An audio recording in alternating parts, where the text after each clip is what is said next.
Buenas tardes a todos. Bueno, bienvenidos al último call del año, al último webinar del año. Me imagino que muchos ya conocen a Paula Bugía. Paula Bugía es economista, tiene más de 25 años de trayectoria en el mercado financiero local en Argentina y también internacional. Trabajó para Caspian Securities, para Merrill Lynch como analista. Trabajó también en la firma Schroders en Londres como portfolio manager de un fondo de metales. Y bueno, actualmente ha fundado junto con su socio uruguayo una compañía que se llama Buda Partners, que brinda asistencia a empresas que ofrecen asesoramiento financiero en los mercados internacionales. Así que encantados de recibirte, Paula. Y la verdad, qué año, decíamos recién, ¿no? Estamos terminando con los índices accionarios en máximos históricos o cerca de, casi ahí. Vimos un fuerte rally alcista en el mercado de deuda. Bonos americanos de 10 años tocaron 5% de rendimiento a mediados de octubre, o sea, hace nada, hace 2 meses. Hoy ya han tenido un recorrido en donde están cotizando algo por debajo del 4, han recortado 100 puntos básicos de rendimiento. ¿Y esto cuánto significa en los precios de los bonos largos? Hemos visto bonos largos subir 10, 15 puntos en menos de 2 meses. Y impresionante la suba que han tenido tanto la renta fija como los índices accionarios. Obviamente no todas las acciones, pero sí el índice. Y eso, bueno, ¿qué augura para el próximo año, Paula? ¿Qué estás viendo vos para el próximo año? ¿Va a seguir siendo un año interesante para invertir en renta fija o debemos rebalancear los portafolios? ¿Qué nos podés adelantar? Sí, bueno, muchísimas gracias Diego y a la gente de Bengochea y todos los que se sumaron hoy a la tarde. Ya estamos llegando casi al brindis, así que se agradece la presencia.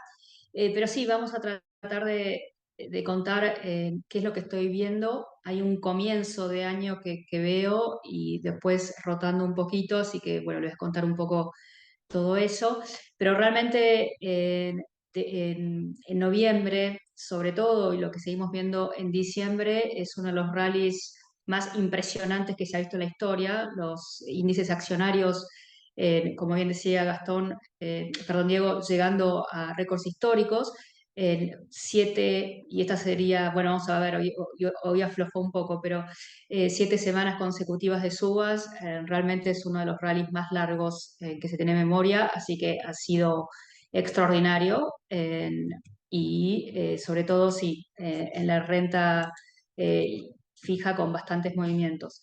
Yo estuve en Uruguay a fin de noviembre y planteaba estos interrogantes, ¿no? De que yo veía preocupaciones en el mercado por temas bastante importantes que estaban ocurriendo. No sé si todos los que están hoy en el chat estuvieron en esa charla, pero básicamente de esos interrogantes que yo tenía, los que puse en negrita, creo que son los que han marcado el rally que vimos el último mes y medio, y es que ya hay una mayor certeza de que la Fed realmente ha derrotado la inflación. El cuestionamiento ahora es cuándo llega a su objetivo de 2%, ¿no? Pero que realmente la baja ha sido extraordinaria y lo más extraordinario que esto ocurrió con un buen nivel de actividad económica, ¿no? Entonces también después de la última reunión de la Fed tenemos más claridad de lo que hará la Fed. Esto también ya es un interrogante un poco menor o con mayor certidumbre. Entonces, estos dos temas han sido los claves que han hecho que tengamos este rally. Para contestar un poco la pregunta que me hacía Diego de cómo será este año, cómo será el año que viene, va a depender un poco de la pregunta anterior, que es si tendremos un soft landing o una recesión. La verdad es que cuando uno ve los mercados y cómo se están comportando las tasas, uno pensaría que hay un non-landing, o sea, tenemos un escenario de bonanza donde la inflación se va acercando a ese 2% sin ningún tipo de necesidad de, de desaceleración económica, ¿no? Eso es un poco lo que está diciendo el mercado. A mí me parece que es demasiado complaciente y que devolverse a una preocupación muy grande el año pasado y al principio de este año nos espera una recesión que no se dio, realmente la hemos eliminado de nuestra cabeza. Yo creo que esto es un poquito preocupante y la respuesta a esa pregunta de qué tipo de actividad económica tendremos el año que viene, para mí va a definir los mercados el año que viene, ¿no? Habiendo solucionado esas dos preguntas, que no era un tema menor, los que me han escuchado ya saben que yo siempre digo que el precio más importante de la economía es la tasa, y la tasa, la más importante, es la de Estados Unidos. Así que no es un tema menor. Después los otros temas realmente no han cambiado demasiado, pero me voy a tratar de concentrar en lo que acabo de contar.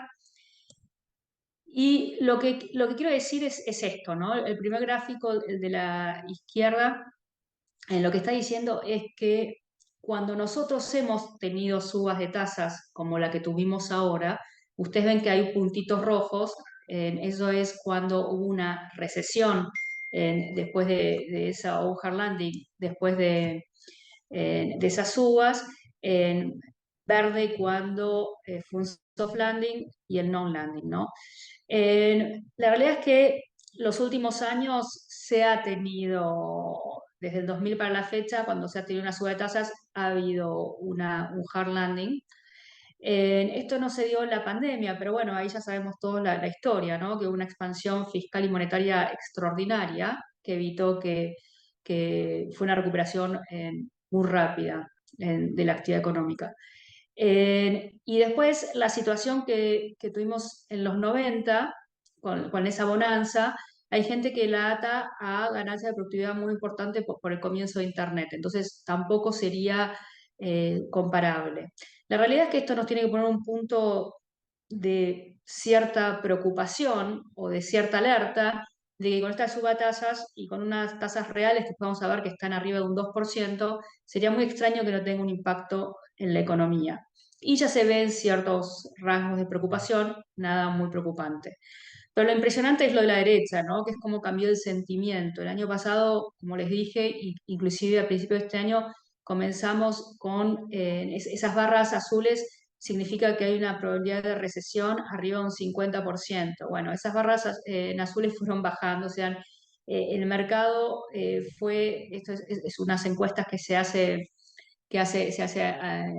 a hacer managers, y lo que está diciendo es que los portfolio managers han reducido esas probabilidades de que tengamos una recesión en un 50%. Hoy está prácticamente en 50, pero en realidad cuando uno ve el mercado y el sentimiento o lee a los analistas, ya se está hablando de que no va a haber una recesión. Entonces, ustedes saben que los mercados se mueven por expectativas. Entonces, si hay una expectativa de no desaceleración y vamos a tener una desaceleración, eso va a ser una excepción importante para el mercado. Pero la realidad es que los datos económicos en Estados Unidos siguen dando buenos, esto los vengo marcando en todas las reuniones. Vamos a concentrarnos en lo importante, que es el consumo, que sabemos que 2/3 de la economía estadounidense es consumo. Y las ventas minoristas vinieron arriba un 2%, siguen siendo mejor de lo esperado. Eh, Esto es bueno para las compras de fin de año de las fiestas, que uno nunca sabe si se adelantaron o no, pero bueno, augura una buena compras para la fiesta que termina siendo como un cuarto del consumo anual. Y cuando uno ve las razones, en el gráfico a la derecha, la línea azul, la realidad es que el ingreso disponible estuvo aumentando porque la inflación estuvo bajando y los salarios siguen creciendo a un 4% y no hay casi desempleo. Entonces esta situación hace que los ingresos de la gente sigan siendo bueno, y eso hace que también hayamos tenido ese pequeño repunte en el consumo en términos reales, pero la realidad es que todo apunta. Mañana tenemos este nuevo dato, el viernes tenemos este nuevo dato que es muy importante, el deflactor por PCE y estos datos de ingreso y consumo. Para noviembre veremos si ratifica esto de que el consumo en términos reales sigue siendo positivo y los ingresos en términos reales también crecen, ¿no? Entonces, ¿cuáles son? Yo todos los meses les hablo de algunas cosas que monitoreamos que nos preocupan. Uno, que la tasa de ahorro está cayendo y ya está a niveles históricos bajos cuando uno lo compara con el Producto Bruto. Y después, lo que es el uso de las tarjetas de crédito y cómo se están endeudando en las casas. Pero lo que hay que decir es que, como se ven esos gráficos, si bien el endeudamiento sube y si bien el revolving de tarjetas de crédito o el uso del financiamiento de tarjetas de crédito también aumenta, como porcentaje del ingreso disponible son niveles muy bajos, si viene de niveles muy bajos porque la gente fue mejorando sus balances desde después de la crisis del 2008, ¿no? Y el mercado laboral sigue mostrando fortaleza. La de la derecha vemos el crecimiento en la nómina de empleos no agrícolas, que viene cayendo, pero cualquier nivel arriba de 100.000 o 150.000 está como, los últimos datos apuntan más a un 200.000, pero cualquier dato arriba de 100.000, 150.000, más que compensa por el crecimiento poblacional o la incorporación al mercado laboral, o sea, son números históricamente buenos por más que vengan descendiendo de lo que veníamos en otros meses. Y nuevamente, los salarios año contra año están 4% arriba, eh, eso suben a 4%, como les digo, con una inflación que ya en la headline, digamos, o la principal está abajo de 4. Así que esto es una bonanza, como decíamos, para el consumidor. Y si bien las vacantes, lo que se llaman job openings, que es el gráfico de abajo, vienen bajando, tampoco siguen, el nivel de vacantes por desempleo que viene bajando a niveles de 2, sigue en niveles de 1,5. O sea, también cuando uno ve en términos históricos sigue siendo muy fuerte. Este es el último indicador en caerse, ¿no? El empleo, así que es un indicador de los más rezagados. Pero bueno, esta es la gran historia de este año, y es impresionante lo que ha bajado la inflación. Cuando uno lo mira por el típico CPI, que es el que los que tenemos todos, perdón, lo que vemos todos de inflación, la gasolina baja, pero los bienes no suben, los alimentos suben menos de lo esperado, y acá todavía tenemos el efecto de que se espera que todo lo que sea vivienda siga bajando porque las rentas vienen bajando, por lo menos disminuyendo su crecimiento año contra año. A la derecha ven que la gasolina viene bajando, eso tiene a los norteamericanos bastante contentos. Cuestión es que cuando uno ve la núcleo, en este caso está en un 4, pero mañana el último dato de PCE, que es el que mira la Fed, estaba en 3,5, veremos qué sale mañana. Conclusión, seguimos con una inflación que está entre 3,5 y 4, que viene bajando bastante de forma consistente. Se cree que ahora va a costar mucho que baje al 2, o sea, podemos estar en estos niveles cercanos a 3, 3,5 por bastante tiempo, y es por eso que tenemos el concepto de la Fed de tasas altas por más tiempo, porque va a ser difícil romper la barrera de 3. ¿Por qué? Porque los salarios están subiendo a un 4% y eso tiene una correlación muy importante con lo que son la inflación de servicios, que como se ve en el gráfico de barras, el último mes solamente ese concepto era 3,2 y es el que está más persistente, es esa barra gris que es persistentemente y la más alta, ¿no? Esa va a costar bajarla. De China nada, la verdad no mejoró la situación económica demasiado, mejoró un poco.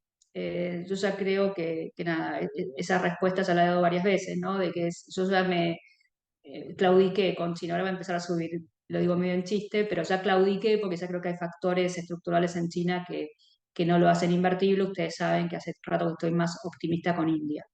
Pero bueno, como decía Diego, cerramos un gran año, quedan algunas semanas, pero cerramos un gran año. En el S&P con una suba del 24%, Europa también, Japón, los mercados accionarios muy arriba. La novedad es que el Russell 2000, que son empresas chicas y medianas, en el último mes y medio, este rally, se acuerda que la primera mitad del año el rally se concentró en las magníficas 7. La realidad es que el mes y medio, este rally que tuvimos, fue bastante generalizado y de hecho le fue mejor a este Russell 2000 que mide de empresas chicas y medianas. Mucha gente me está preguntando.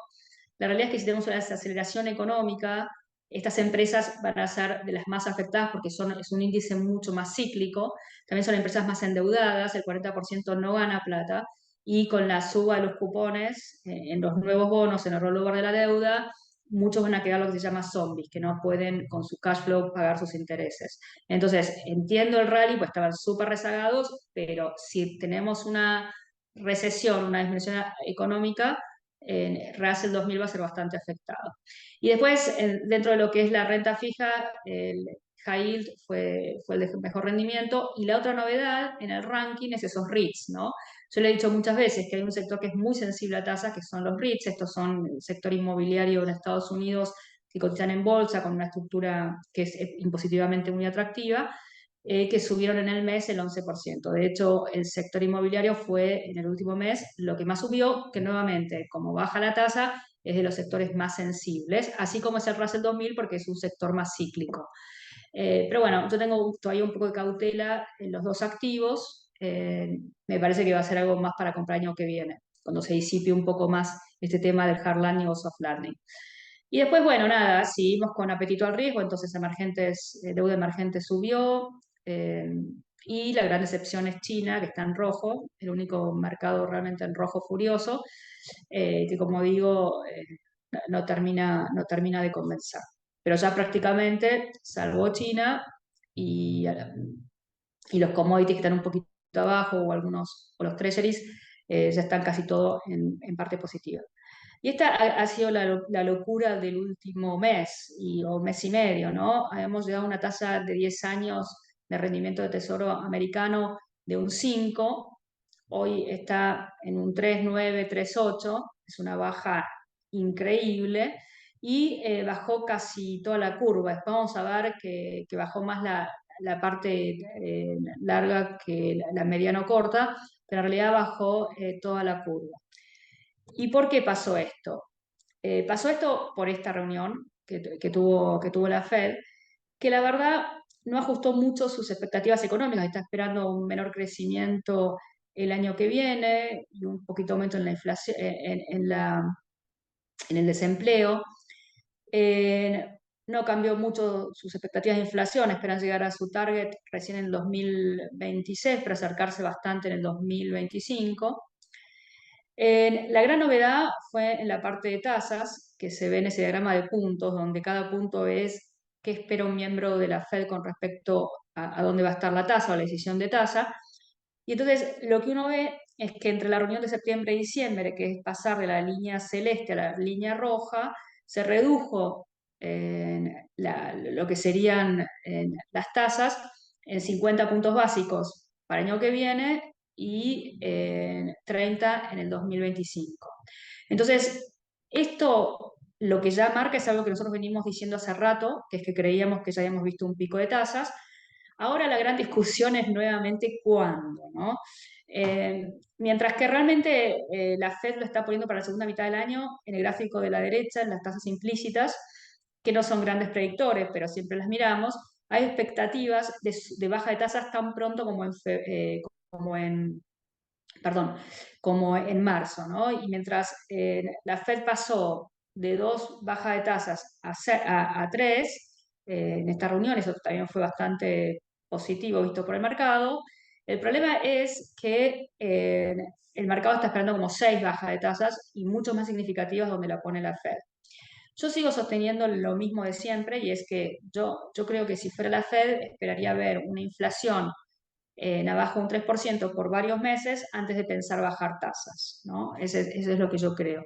Pero la realidad es que las tasas reales bajaron porque también bajaron las expectativas de inflación por este éxito del combate contra la inflación que vimos. Yo creo que es bastante correcto. A mí me preocupa un poco la inflación de servicios, que está atado mucho al tema laboral, pero lo que yo estoy esperando es que en el primer trimestre del año empecemos a ver una mayor debilidad en los datos económicos, y por lo tanto vamos a empezar a ver una baja un poco mayor en la inflación. Eso es lo que yo creo. A mí me costaría mucho pensar que con una tasa real que hoy se encuentra, como dice el gráfico, si bien bajó un poco, pero está en un 2%, que no tengamos un impacto más porque el consumo está sostenido con mayor deuda, con mayor deuda, ¿no? Bueno, esto, oferta y demanda de bonos del Tesoro, una de las razones por las cuales había subido a 5 se explicaba era por factores técnicos, de que por la deuda Estados Unidos está emitiendo muchos bonos del Tesoro, lo cual es verdad. pero había dudas sobre también la parte compradora, sobre todo la parte externa, ¿no? Los compradores externos como China o Japón. La realidad es que es interesante porque ayer Japón decidió no subir sus tasas, recordemos que va contracíclico al resto del mundo, no subió sus tasas, eso hace que para los japoneses siga siendo atractivo comprar en bonos del tesoro y no repatriarlos a su país. Pero lo que muestra este gráfico de las barras, si bien como la línea muestra que la Fed está reduciendo su posición en treasuries y de MBS y va a seguir haciéndolo, por lo pronto por gran parte del 2024, hay compradores importantes en bonos de tesoro desde el ciudadano a pie, pero también los fondos de pensión y también muchos extranjeros, ¿no? Por más que baje. Bueno, y esto ha sido impresionante, ¿no?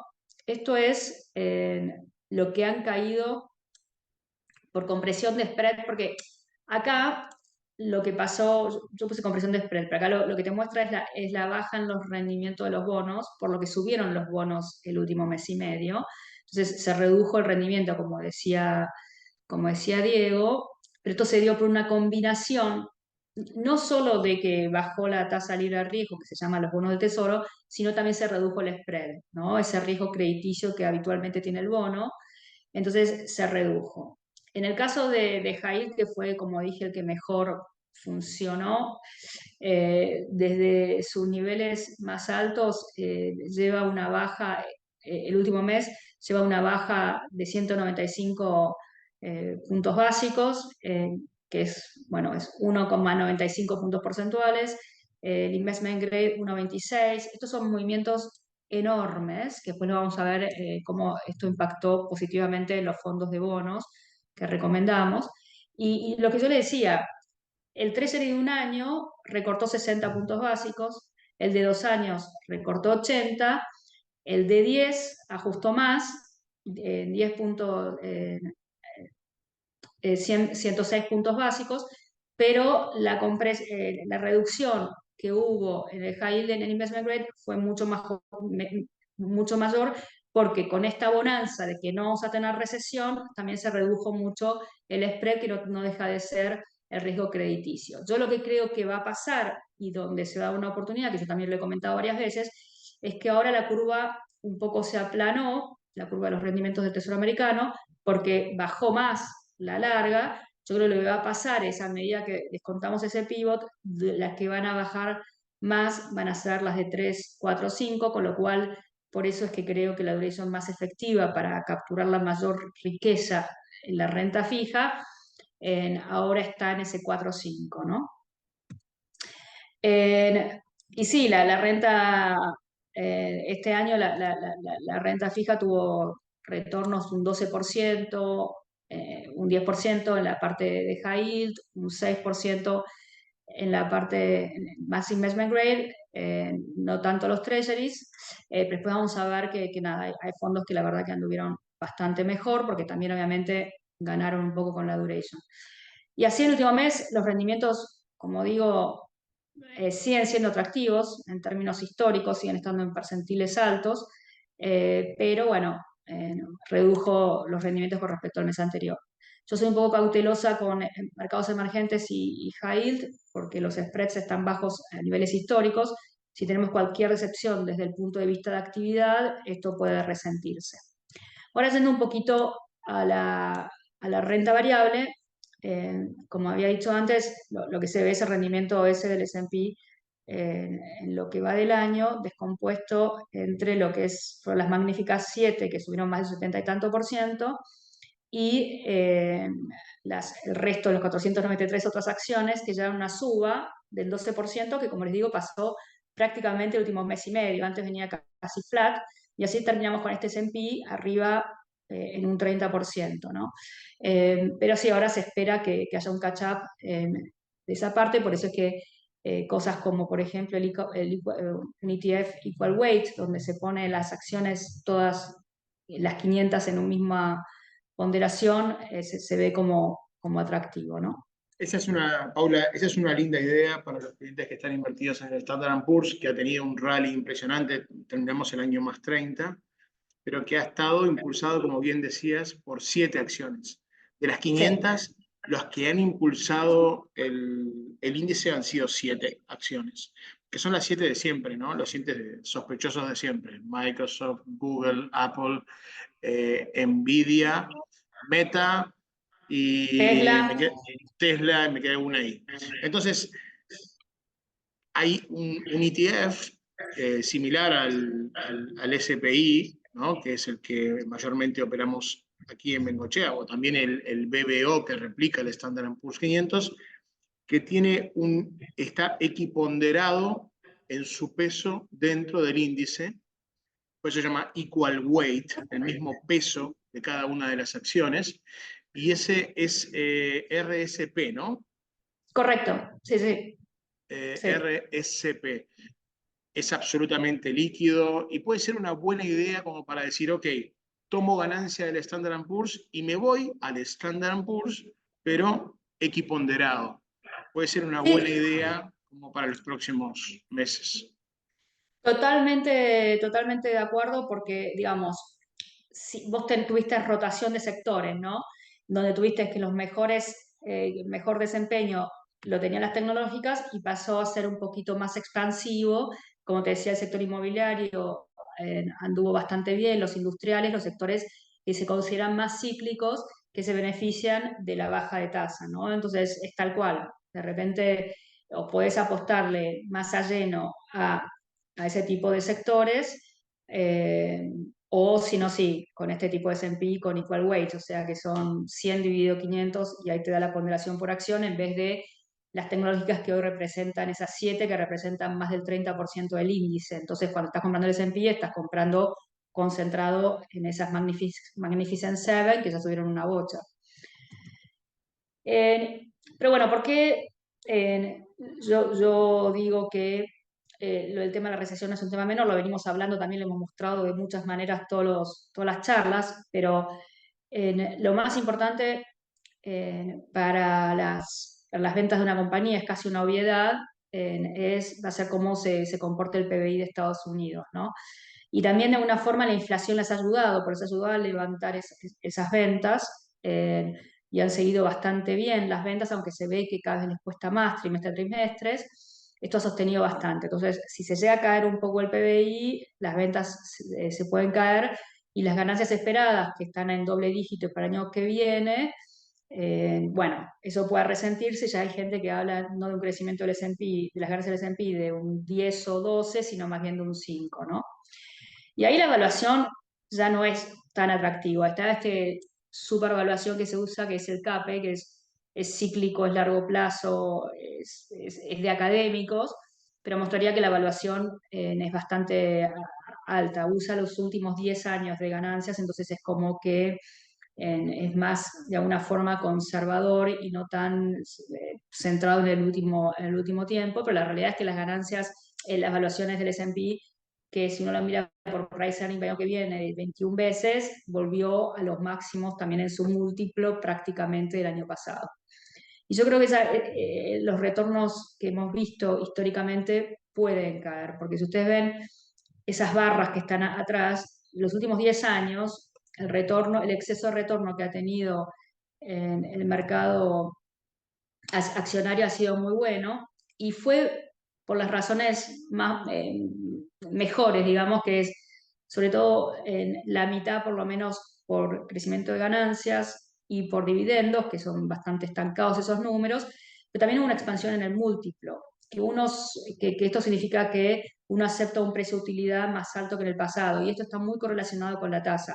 Entonces, hasta el año pasado, cuando teníamos tasas que fueron en el 2000, más o menos cerca del 5 a casi cero, eso también ayudó a que la gente pagara múltiplos más altos. Ahora el problema es que podemos volver a una situación como anterior, ¿no? Entre el 50 y 2023, donde el retorno fue un 7, que está muy impulsado por las ganancias, que es el factor más honesto de crecimiento de un mercado, está sostenido por ganancias, es lo más noble en cuanto a soporte, y dividendos y menos por múltiplo. Entonces yo creo que es un escenario que podemos ver los próximos años, con tasas un poco más altas, múltiplos un poco más bajos, entonces que solamente tengamos la ganancia que tengamos en las ganancias. Entonces ahí uno podría esperar retornos más bajos del S&P. Entonces, un poco respondiendo a la pregunta, yo este rally que estoy viendo tiene mucho momentum, está muy tirado por liquidez, o sea, yo no me voy a poner enfrente del tren, al tren hay que subirse y disfrutarlo, como lo venimos haciendo, que aumentamos nosotros después de la reunión de la Fed en septiembre, que aumentamos la alocación y el dato de inflación, que aumentamos la alocación a acciones y nos beneficiamos de este rally. Obviamente uno siempre hubiese querido tener más, pero bueno, por lo menos nos beneficiamos y el tren sigue corriendo, entonces está todo bien. Yo creo que hay altas chances de que vayamos a una desaceleración en febrero o marzo y que ahí la gente le empieza a tocar la puerta a la Fed y le diga, bájame tasas, ¿no? Y la Fed diga todavía no, por lo que yo expliqué recién de lo que creo que va a pasar, y es que si no hay una inflación abajo de 3 por varios meses, no se va a animar, porque puede cometer un error, el más grave posible, que es perder su credibilidad porque suba la inflación de vuelta. Entonces, en ese gap temporal entre peores datos y que baje la tasa, ahí puede haber una corrección en el mercado accionario, que como digo, el sentimiento ya es hiper positivo, no espera una recesión, está en evaluaciones que son caras. Entonces es por eso que yo sigo disfrutando la fiesta, pero en algún momento, en el primer trimestre del próximo año, en el segundo trimestre, yo voy a tomar ganancias, creo, en parte de las acciones y voy a pasar eso a la renta fija, que me sigue gustando porque los rendimientos siguen siendo altos y aunque la desaceleración económica, depende de qué tan severa sea, esa tasa larga puede seguir comprimiendo y también espero que comprima bastante esa que mencionaba antes, entre 3 y 5 de duration, ¿no? Bueno, esto nada más para mostrar algo que estaba diciendo con respecto a China e India. La verdad es que China empezó con problemas con Estados Unidos geopolíticos. Ha habido una rotación de flujos impresionante afuera de los últimos 3 años, afuera de China y yendo a India. Así había una descorrelación impresionante en, en los dos mercados. En China bajando en ese tiempo casi 50% y India subiendo un 30%. India es una historia positiva estructural, así como China está haciendo una historia negativa estructural, ambos en el largo plazo, ¿no? Si después quieren más detalles, les cuento. Pero ya lo he hablado en otra oportunidad. Esto es algo que me gusta mostrar, lo que es el sentimiento. Es una survey, es una encuesta de Bulls contra Bears y está nuevamente en máximos históricos. Por eso les digo que venimos a una velocidad infernal. Inclusive la baja de tasas que vimos en los rendimientos de los bonos del Tesoro americano a 10 años, a 3,8, no me extrañaría que vuelva a niveles de 4, 4,2. Porque realmente cuando uno tiene un rally de momentum tan virulento, puede haber una corrección y no hay que preocuparse. Y lo mismo con el S&P. Como les decía antes, me parece que el S&P necesita una corrección un poco más importante que lo que necesitan los bonos. Yo en los fondos de renta fija no espero una corrección muy fuerte y aparte los rendimientos, los vamos a ver, en 6-7% siguen augurando retornos muy positivos para la renta fija. Si ustedes se acuerdan, yo les decía que los rindes en la renta fija son un gran predictor del retorno futuro, ¿no? En esto es para recordar en dónde estamos parados con respecto a los activos, ¿no? Ustedes saben que activos de mayor volatilidad uno le pide, es sano que tengan mayores retornos. Entonces es habitual que los de menor volatilidad sean la renta fija, que da un retorno 4, 5, 6, dependiendo del carácter crediticio, y uno a medida que se mueve acciones, hay mayor volatilidad, pero también más expectativa de retorno. Y los amarillos en los fondos alternativos, ¿no? Lo que hemos hablado muchas veces. En los hedge funds, en el private debt, en los fondos de private equity, que son cosas que uno también debería ir pensando en incorporar las carteras. Nosotros estamos recomendando deuda privada y algo de hedge funds alternativos semilíquidos, en ambos casos semilíquidos en las carteras. Pero para entender el racional de por qué, si yo les digo que el S&P tal vez va a tener menos retornos futuros, tener una alocación a alternativos mejora el retorno sin aumentar la volatilidad. Esa es la idea.